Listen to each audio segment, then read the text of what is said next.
Kita diuntungkan adanya Khabib-Khabib itu. Jangankan Khabib, nyamuk aja itu ada untungnya bagi pabrik nyamuk. NU akan bubar 2036. Ini tidak sesuai dengan algoritma tren. Trennya NU itu akan terus meningkat. Katanya kita rasis. Rasis kita membalikan saja. Karena dulu mereka rasis. Semua ini adalah warga NU yang dirugikan. Kita itu punya bapak yaitu PBNU. Jadi kalau PBNU tetap menolak bahsul masail, masalah nasab, ini jangan-jangan dosanya yang akan memikul PBNU. Ini satu di mana PBNU harus bisa melaksanakan bahsul masail. Kalau tidak mau gerutuk oleh Banser, Ansor, Pagar Nusa, gerutuk di PBNU. Ini bangsa Indonesia, NU ini baru menangis. Kenapa kamu diam saja? Puasa kemarin beliau seperti kena gendam. Didatangi 5 Habib minta 10 juta. Sabet ke, apa ini? Enggak ada 7 juta. Kemudian akan pulang, yuk dibawa. Seadanya dibawa. Hikmahnya apa? Istilah berdondi ini, ya. Bahasa kita berdondi. Ya, istilahnya kegaduhan ini hikmahnya apa? Itu aja. Jadi kalau kita mengeksplor, kita itu sama-sama diuntungkan oleh para Habib. Entah Habib beneran atau Habib nggak tahu gitu ya. Kita diuntungkan kok. Kita diuntungkan adanya Khabib-Khabib itu. Jangankan Khabib, nyamuk aja itu ada untungnya bagi pabrik nyamuk. Hikmahnya apa? Ini pembahasan nasab. Jelas hikmahnya adalah kesetaraan, egalitarianisme. Tidak ada lagi orang yang berbohong tentang nasab, apalagi mengaku sebagai keturunan baginda Nabi besar Muhammad SAW. Bahaya ini terus menerus. Betul, kalau tidak ada terbongkarnya nasab ini akan ada dikotomi terus sampai kiamat di Indonesia, di mana dikotomi ini turunan Nabi, ini bukan. Tapi sekarang sudah terbongkar. Jadi semuanya tidak ada dikotomi, semuanya sama, bangsa Indonesia. Ini bisa dijadikan resume, ringkasan, jadikan rekomendasi untuk PBNU, untuk Kemenak, Kementerian Agama, untuk Majelis Ulama Indonesia. Rekomendasi ke MUI.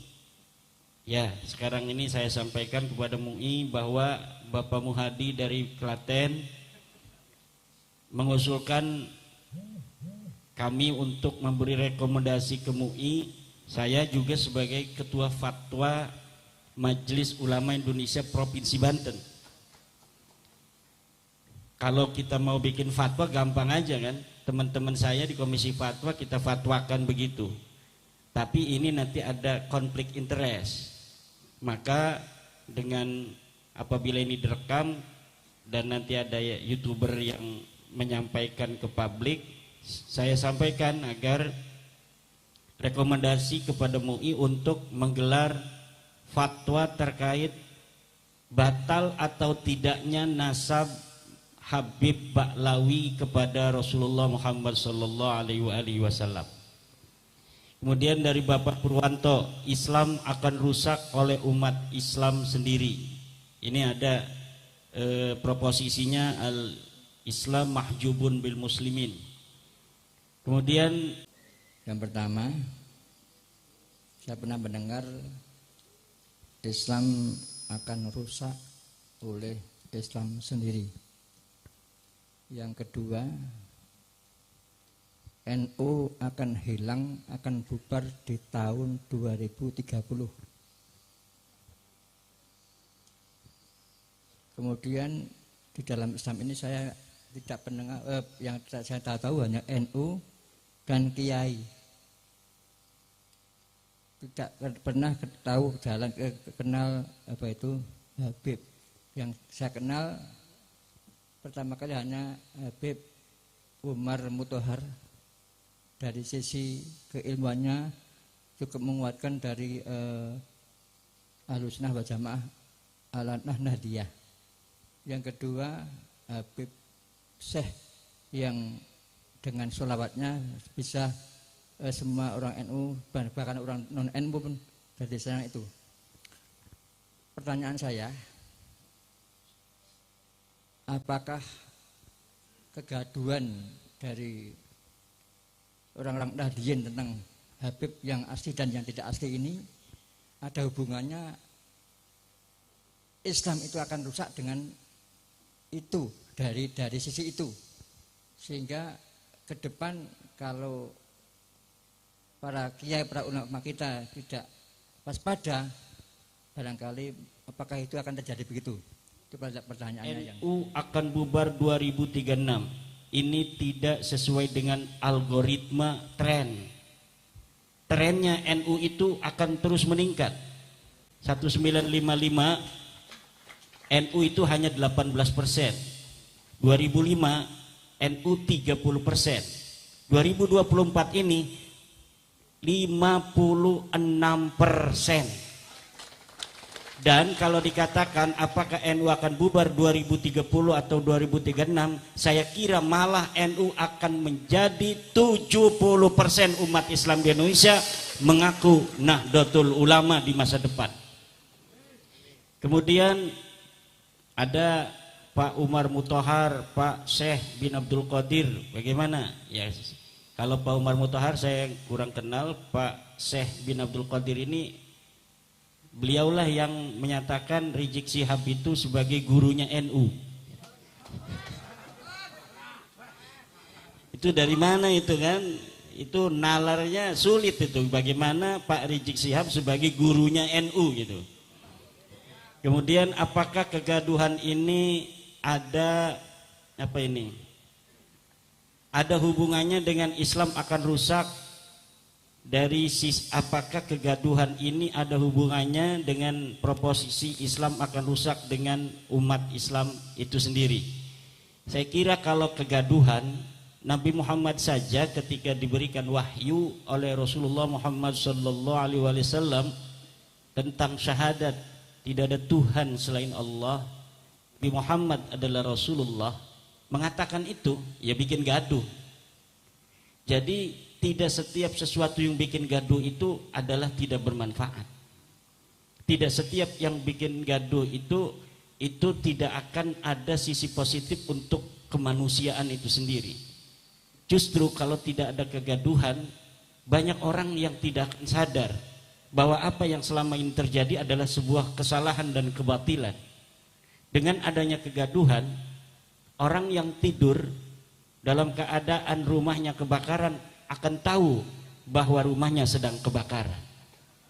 Dengan kegaduhan ini kita ingatkan bahwa ada sesuatu yang sedang terjadi di antara kita, dan dari kesadaran itu akan melahirkan keselamatan untuk kita generasi hari ini dan anak cucu kita di generasi yang akan datang.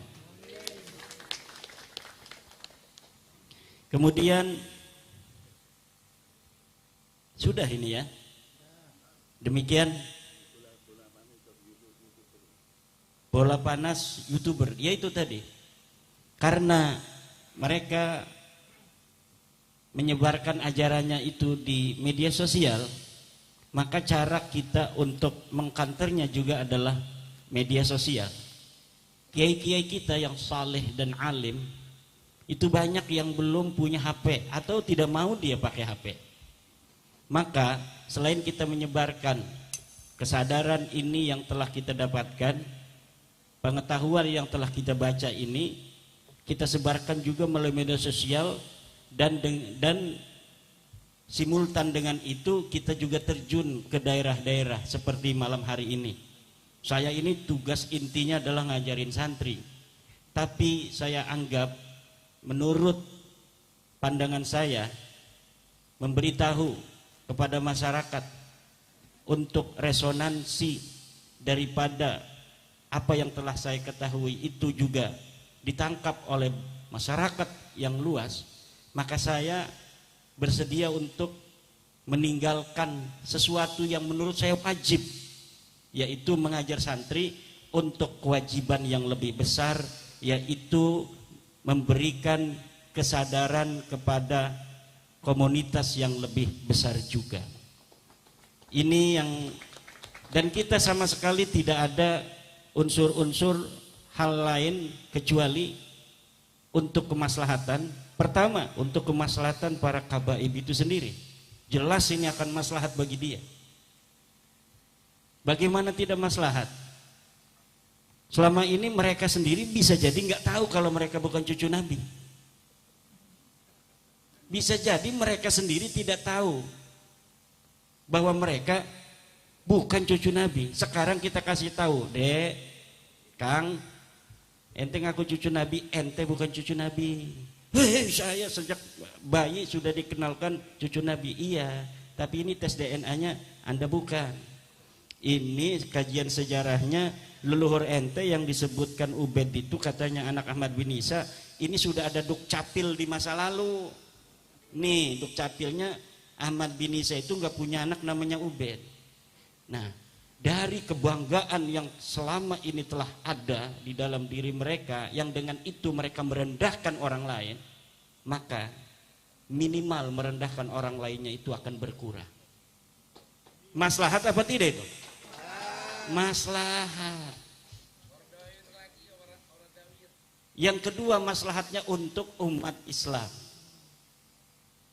Selain ada narasi bahwa mencintai ahlu bait Nabi itu adalah sebuah kewajiban bagi Ahlussunnah wal Jamaah, tapi mengenai keturunannya ini masih sangat debatable, multitafsir, dan saya di antara orang yang menyatakan tidak ada dalil bahwa kita wajib mencintai keluarga Nabi karena zatnya, walaupun dia fasik, walaupun dia ahli maksiat. Tidak ada. Tidak ada dalil satupun yang menyatakan itu. Dan ini melawan narasi yang mereka kembangkan. Lihat anaknya Taufik Segaf, kalau ada Kabib mabok, jangan benci dia, karena dia turunan Nabi, mengalir darah di dalam dirinya itu darahnya Nabi. Kasih beras dia. Masih ada di YouTube sekarang. Ini yang kita lawan, Pak. Tidak ada ajaran begitu. Lihat di dalam Al-Quran, kita ini umat Islam, kitab kita ini Al-Quran, pegangan kita yang kedua adalah hadis. Lihat di hadis, baik di Bukhari, Muslim, Sunan Abi Dawud, Ibnu Majah, Nasai, Turmudi, ada tidak sebuah ajaran orang wajib dicintai kalau dia mengaku keturunan Nabi, walaupun dia berzina, walaupun dia bermaksiat, walaupun dia narkoba? Tidak ada. Dan ini yang ingin kita lawan agar umat Islam tidak terjerembab dalam ajaran-ajaran yang sesat. Jadi narasi-narasi yang agak rasis, banyak yang komentar pada kami, bukan hanya saya, terutama kepada Tengku itu. Katanya kita rasis. Rasis kita membalikan saja. Karena dulu mereka rasis. Bagaimana tidak rasis kalau orang Jawa yang ganteng-ganteng tidak boleh menikahi keluarga dia, padahal sekolahnya bareng. Ya namanya sekolah bareng, lihat-lihatan cinta, betul tidak? Kemudian hanya karena kita orang Jawa kemudian tidak bisa menikahi dia, padahal duit banyakan kita, betul tidak? Duit banyakan kita, ilmu banyakan kita. Duit aya di aing, kata orang Pandeglang. Nah, jadi ini tidak masuk akal ajaran-ajaran seperti itu. Maka ini yang kita lawan. Kemudian prioritas yang ditanamkan kepada bangsa Indonesia harus dihapuskan dari bumi Indonesia kepada anak-anak kita. Kita harus berdiri tegak di atas bangsa-bangsa lain sebagai bangsa yang besar di masa lalu, tapi kemudian karena narasi-narasi inferioritas yang ditanamkan kepada kita, ada turunan raja besar di Indonesia di masa lalu memayungi turunan yang tidak jelas, turunan wayang dipayungi oleh turunan raja, raden-raden. keturunan Sunan Gunung Jati, keturunan Sunan Ampel, keturunan daripada bujuk-bujuk di Madura, memayungin orang yang tidak jelas silsilahnya yang mengaku sebagai keturunan Nabi besar Muhammad sallallahu alaihi wasallam. Ini harus dihilangkan. Kita kembalikan kepada narasi Pancasila, kemanusiaan yang adil dan beradab. Kita kembalikan kepada narasi Al-Quran, inna akramakum indallahi atqakum, sesungguhnya yang paling mulia di sisi Allah adalah manusia yang paling bertakwa. Siapapun dia, dari suku apapun dia, keturunan siapapun dia, kalau dia bertakwa, maka dia yang paling mulia. Yarfa'illahu alladhina amanu minkum walladhina utul ilma darajat. Orang-orang yang beriman, orang-orang yang mempunyai ilmu lah yang tinggi pangkatnya di atas yang lainnya. Dengan narasi Al-Quran ini, maka siapapun dia orangnya, maka akan termotivasi untuk dia beriman dan akan termotivasi untuk dia menuntut ilmu. Tapi kalau narasi seperti yang dikembangkan oleh Baklawi, bahwa sampai kapanpun kamu belajar, ini yang ngomong pimpinan pesantren, masih ada videonya, saya sebutkan pesantren Dalwa, yang ngomong pengasuh pesantren Dalwa, bahwa orang yang belajar kemudian jadi kiai pinter, kemudian dia merasa sederajat dengan kabaib, maka katanya ini sudah su'ul adab. Ini ajaran masih ada di YouTube, silahkan dicari. Dan ini bukan ajaran daripada ajaran agama Islam. Oh, masih ada satu lagi. Sekalian coba sampaikan. Masalah nasab habaib ini memang perlu sekali ada keilmuan. Karena apa? Karena di Indonesia ini sudah menjadi apa itu benang ruwet, atau kalau terjadi fitnah saling menyalahkan. Ini menurut saya kita itu punya bapak yaitu PBNU. Jadi kalau PBNU tetap menolak bahsul masail, masalah nasab, ini jangan-jangan dosanya yang akan memikul PBNU.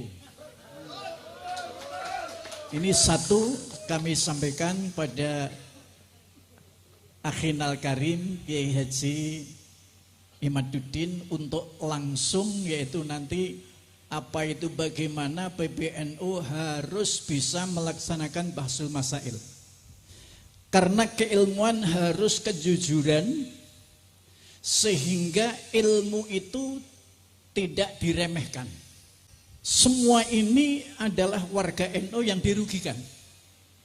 Muhammadiyah tidak ada hubungan dengan habaib. Lainnya juga begitu. Saya mohon ini untuk ditindaklanjuti Gus Imad sama Gus Fakih, bagaimana NU di bawah ini nanti bisa menggugah dan bisa benar-benar bangkit PBNU untuk bisa melaksanakan bahsul masail. Kalau tidak mau, gerutuk oleh Banser, Ansor, Pagar Nusa, gerutuk di PBNU. Ini bangsa Indonesia, NU ini baru menangis. Kenapa kamu diam saja? Mbah Kiai Miftahul Akhyar, Gus Yahya ini mampu atau tidak memimpin NU? Ini menjadi tanggung jawab sebagai PBNU. Yang menangis adalah bangsa NU yang di bawah bangsa Indonesia, yang dari NU ini menangis semuanya. Kalau terjadi fitnah, dibiarkan saja. Siapa yang dosa paling besar adalah PBNU. Saya sejak Gus Imad di Hotel Solo, saya di sana, kemudian apa itu Wonogiri Ikrar, Yai Mubarok ikrar menolak habaib.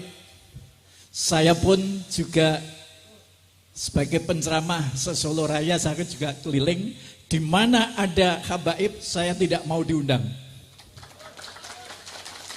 Kalau yang Rotibul Haddad itu yang membaca itu pribumi, saya siap ngaji.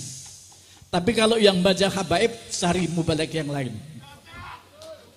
Ini saya tegas, karena apa? Saya ikut merasakan. Merasakan apa itu di-framing oleh Habib. Ada Habib sering ke rumah saya. Saya senang Habib dari Yaman datang ke rumah saya dengan jenggotnya yang basah, pakai apa itu, jubah, masuk rumah langsung doa. Saya senang, amin, amin, amin. Begitu rampung, Yai Nawir, ini mas kawinnya sekian juta.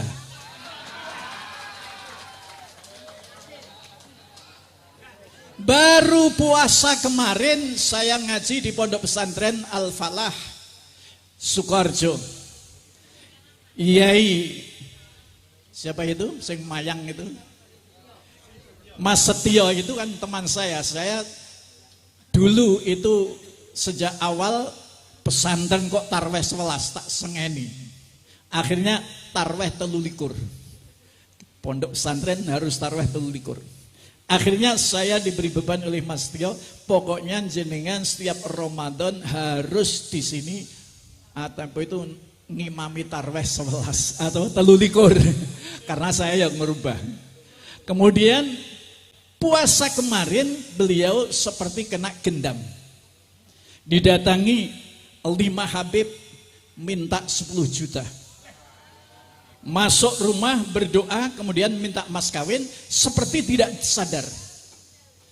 Setelah tidak sadar istrinya suruh ambil ke ATM, ambil 10 juta berikan. Setelah keluar sudah pulang, Mas Setio itu, Kiai Setio itu gelo. Loh, saya kok nggak sadar sama sekali. Jadi kalau di sini apa itu sampai itu kemana-mana, ini akan jadi korban orang-orang NU. Kalau itu minta tidak menentukan, itu sudah sikapnya para kiai, mesti tamu habaib mesti disangoni. Tapi kalau sudah meminta sekian juta, maka itu sudah melanggar hukum. Inilah yang kita khawatirkan. Kalau kita yang didatangi masih bisa bicara, bisa membantah, bisa padu sama saya sampai kalau Anda memaksa akan saya panggil kantor polisi untuk ke sini.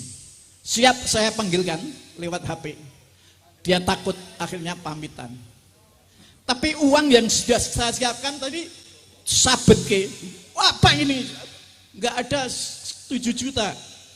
Kemudian akan pulang, ya dibawa. Seadanya dibawa. Inilah kenapa saya sampai harus bicara begini, karena memang saya dengar di mana-mana. Seperti saya masih mengenal, saya itu masih dulu sering mengantarkan ngaji Mbah Kiai Sa'dullah Romone Mas Kiai Mufidnya. Dia pernah bercerita juga begitu.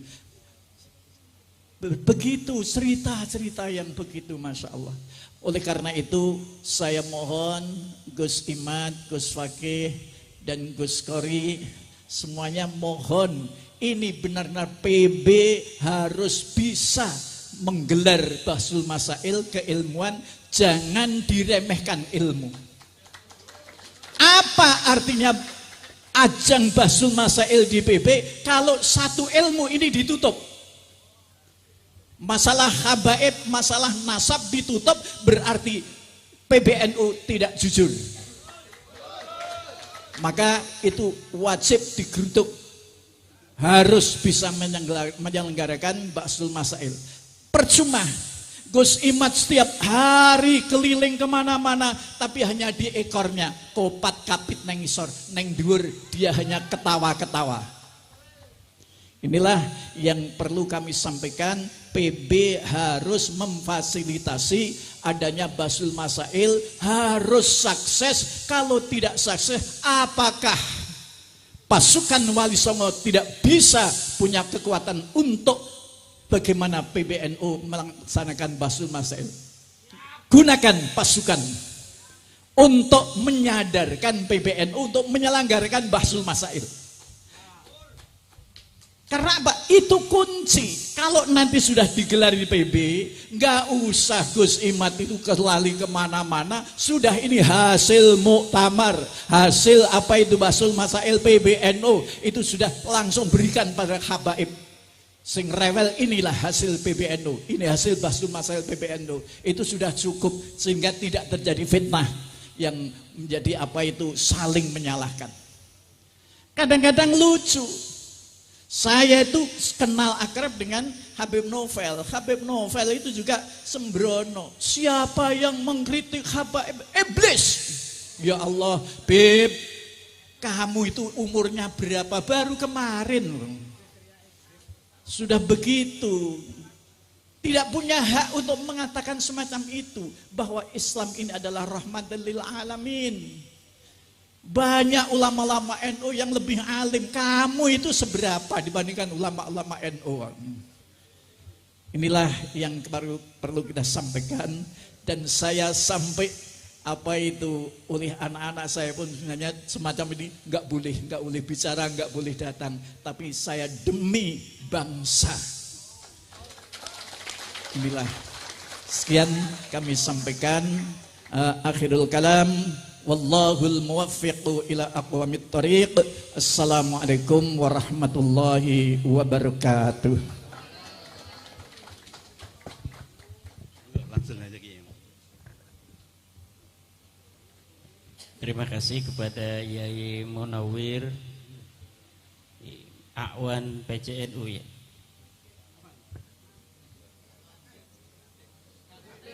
Katib ya. Wakil Katib PCNU Klaten. Insyaallah Yai, apa yang telah Yai sampaikan nanti akan saya berusaha sampaikan kepada Ketua LBM PBNU mengenai usulan Yai agar adanya Basul Masail di PBNU tentang nasabah alwi ini. Kalau sudah ada Basul Masail maka itu akan apa untuk warga NU ada pegangan. Artinya kalaupun nanti para mukibin masih cinta kepada kabaib ya silakan aja. Tapi bagi warga NU ini sudah jelas ada payung hukumnya bahwa kabaib ini misal diputuskan bukan turunan Nabi. Yang penting warga NU.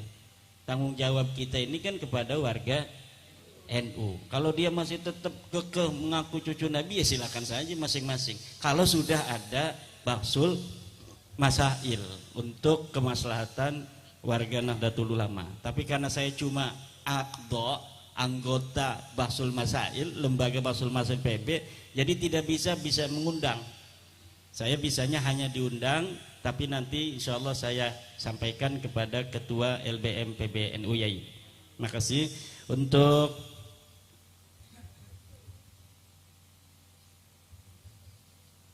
ya udah ya, satu doang intinya itu. Untuk pengalaman Yai itu yang seperti tadi itu bukan hanya Yai, banyak sekali. Saya pun pernah itu. Jadi datang ke tongkat, dia bawa tongkat. Mana Imaduddin gitu kan. Dia bawa tongkat. Ternyata dia sudah tanya sama tetangga di warung-warung itu siapa namanya itu kiainya katanya. Saya ada salam dari Sunan Gunung Jati Syarif Hidayatullah. Ada salam dari Sunan Gunung Jati suruh ngasih tongkat gitu. Dikasih tongkatnya sama saya. Ini tongkat dari siapa? Ini kata Sunan Gunung Jati berikan pada cucuku di Kresek. Namanya Imaduddin. Maka katanya saya datang ke sini. Oh ya udah, dikasih nama saya tongkatnya. Terus diem aja kan sayanya. Ya udah ini kan tongkat dari kakek ini kan. Kiai, kenapa? Ada apa? Duitnya ya. Lah duit apa ini? Tongkat dari Sunan Gunung Jati dikasih sama cucunya. Ya ini kan tongkat kakek saya. Tapi dari sana kemari kan bawa duit, bawa ongkos, perlu ongkos gitu. Nah itu datang tiba-tiba jadeb. Nah itu sering sekali jadeb seperti tadi tuh. Doa Allahumma sholli ala sayyidina Muhammad dan sebagainya. Lah itu fenomena-fenomena yang terjadi, dan mungkin hal-hal yang seperti itu tidak hanya terjadi pada 1-2 orang. Mungkin bukan hanya di Pulau Jawa, di pulau lain juga begitu. Dan ini yang mesti kepada para bukan hanya PBNU sebenarnya menurut saya, negara pun harus memperhatikan ini. Karena kita ini bukan hanya warga NU tapi juga bangsa Indonesia yang kita wajib untuk dilindungi, baik badan kita, pikiran kita, maupun seluruh yang ada di dalam diri kita, termasuk harta dan benda kita, itu wajib dilindungi oleh negara. Makanya tugas ini bukan tugas PBNU, negara pun bertanggung jawab untuk melindungi kita dari perkabiban ini. Demikian dari saya.